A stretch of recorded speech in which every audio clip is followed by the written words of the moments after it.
Hello guys, today po magluluto po ako ng ulam namin na ang tawag po dito ay adobong pusit na luto sa gata.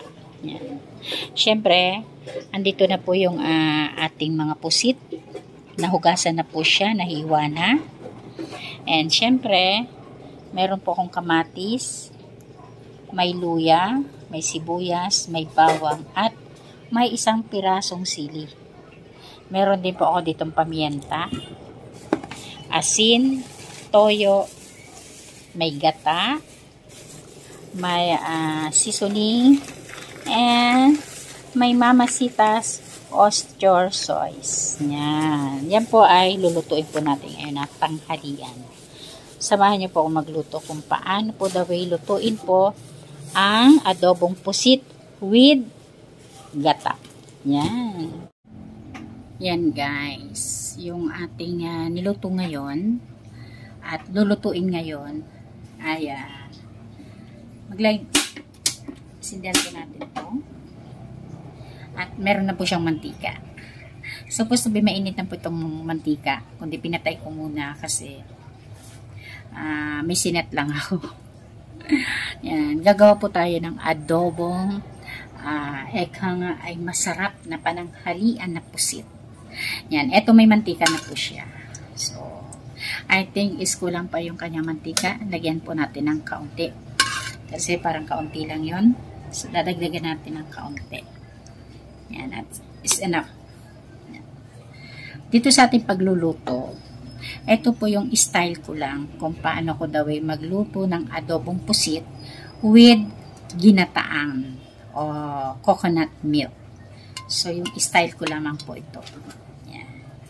So, habang pinainit po natin yung kawali, yung mantika, ito po ay nahiwa ko na po yung luya, may kamatis, may sibuyas, may bawang, at meron pong sili. Yan.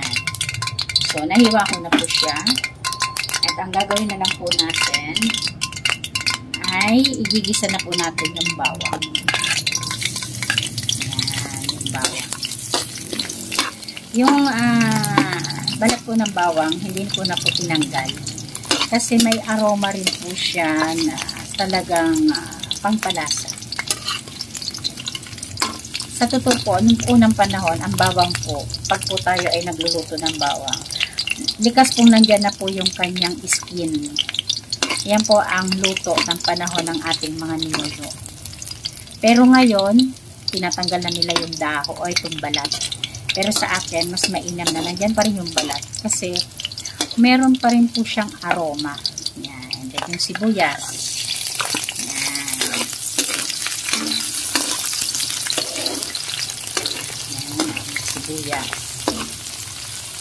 And then, susunod na natin yung luya. Yung luya, para matanggal po yung langsa ng ating lulutuin na pusit. Yan. Para matanggal po yung kanyang langsa.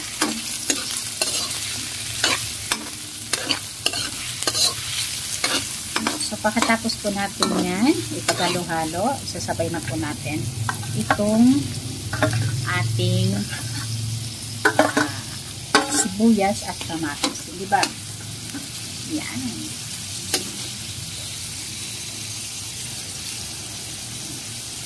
Sibuyas at kamatis. Sinabay ko na po. At isabay na rin po natin yung isang pirasong siling labuyo.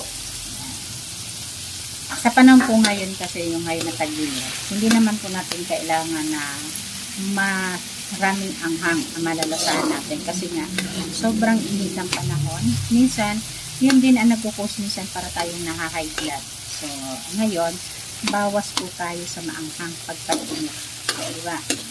So, yan, matapos ko na pong halu-haluin, isa, and mamix na po lahat ng ingredient, masangkot siya na. Dito na po natin ilalagay yung ating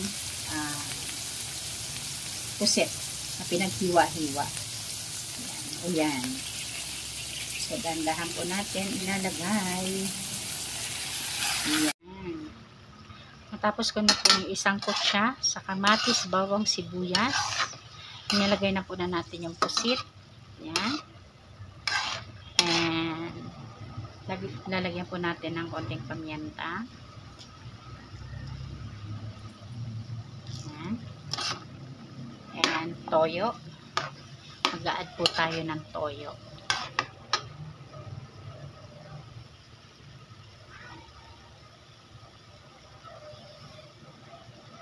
Yan.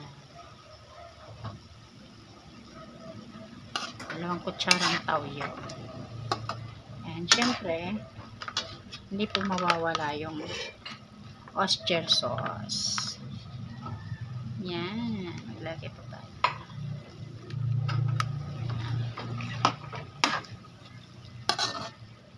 And tatakpan lang po muna natin ng mga 5 minutes. And saka na po natin ilalagay yung gata. Yan. Ito yung inadobo po muna natin sa toyo. Ginisa muna sa bawang, sibuyas, luya at kamatis. So, tatakpan po natin siya ng within 5 minutes. Ayan.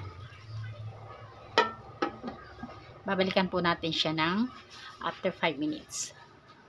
So, ngayon guys, titingnan na po natin. Naka 5 minutes na po tayo. Ayan. Yan na yung kanyang kinalabasan. Yan.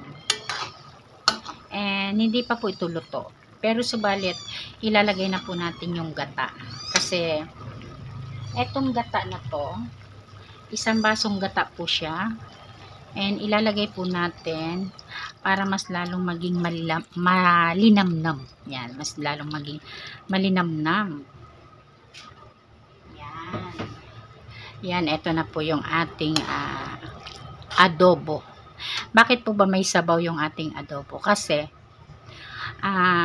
ito pong pusit ay nagtutubig din po sa kanyang katas. Kaya, ito, hindi pa naman po totally ito luto. Matigas pa po siya. So, pag ito po ay natuyo-tuyo na ng konti sa kanyang sariling sabaw at sariling gata, ito ay manunuot ang kanyang sarap.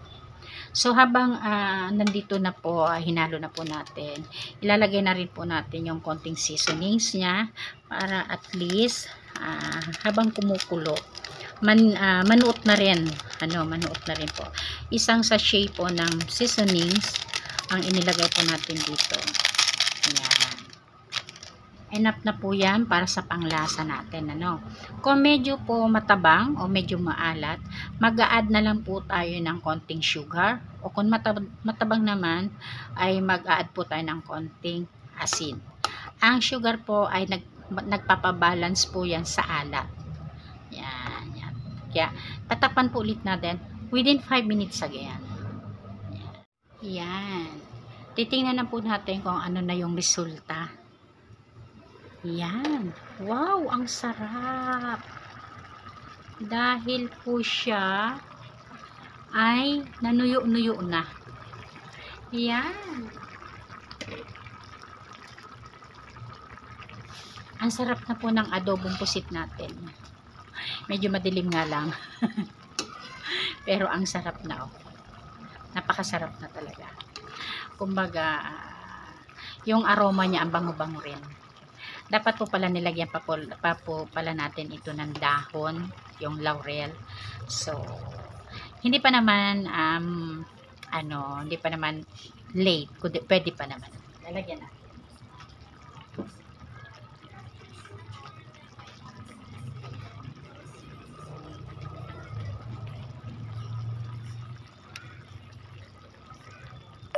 Yan guys, ito po may dahon po ng laurel. Nakalimutan ko ilagay. Yan. Siguro pag nilagyan po natin ng dahon po ng laurel, ay mas lalo pong